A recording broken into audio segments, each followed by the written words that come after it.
2 days after aid began entering Gaza, the United Nations says that none of the supplies have yet reached local people, and that is despite the easing of Israel's 11-week blockade.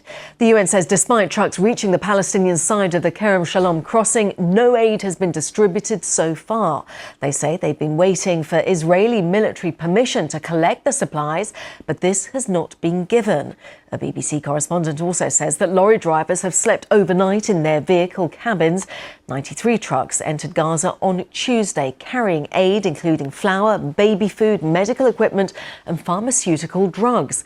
Well, meanwhile, Palestinian media are reporting that deadly airstrikes have continued. Well, the blockade of aid has drawn sharp condemnation from Western allies. The UK is pausing free trade negotiations with Israel, and it announced sanctions on individuals and entities involved in the settler movement in the occupied West Bank. And the European Union voted on Tuesday to review the bloc's ties with Israel, that measure backed by an overwhelming majority of member states. Well, Israel has condemned the EU's decision. It accuses Brussels of completely misunderstanding the situation and providing encouragement to Hamas.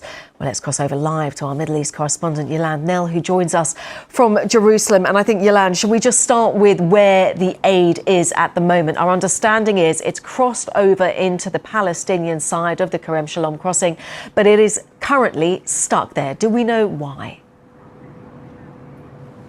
Well, the system requires that once these lorry loads of aid have undergone security checks, they just take them through Israel's main crossing, the Kerem Shalom crossing into Gaza. That aid is then offloaded, and it requires lorries which are hired by the UN with local drivers inside the Gaza Strip to come and pick up that aid. Now, what we've been told is that those UN teams in Gaza waited for hours yesterday, but were not given the green light by the Israeli military to advance and access those supplies, to take them off to warehouses and to those who really need them. We have been asking for updates this morning, but we've not heard anything yet from either the UN or from the Israeli military or from the Israeli military body that controls the crossings to indicate what is going on.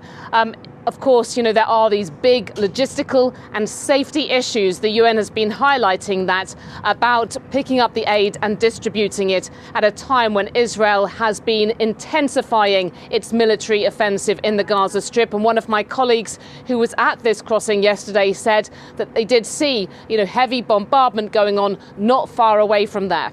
And this is what the Israeli army is describing as a large-scale offensive in Gaza. So what are we expecting? So what we've continued to see is Israel bombing parts of the Gaza Strip overnight, with more people killed across the Strip. At least 20 of them, according to the Hamas-run civil defense. In particular, we've seen people fleeing in the past couple of days from Khan Yunis, which is not far from this Kerem Shalom crossing, after the Israeli military issued evacuation orders telling people to leave there and to head westwards towards the coast for their own safety.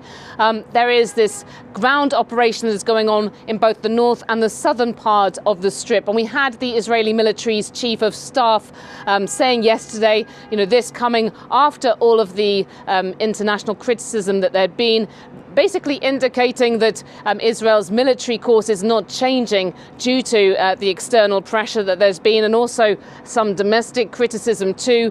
He said that the plan was to expand the maneuver in Gaza to destroy the terrorist infrastructure until Hamas is defeated. And just when it comes to the movement of these people, where are they being moved to? What kind of facilities are there? Is there even a humanitarian area now in Gaza, given the destruction of the whole Strip?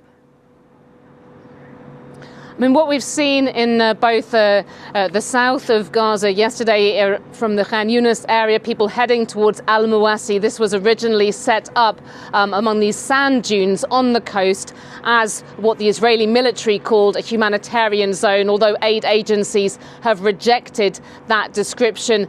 At the moment, we're also seeing people who have headed from the western part and the north, from the eastern part and the north of the Gaza Strip westwards, also going towards the coast. people setting up their tents along the beach, but there are very few facilities in these areas, and this coming at a time where already we're told that there are these severe shortages of food, of water in Gaza, of medicines as well. All of that desperately needed, and still the struggle going on to get any aid into Gaza after 11 weeks of a total blockade was imposed by Israel.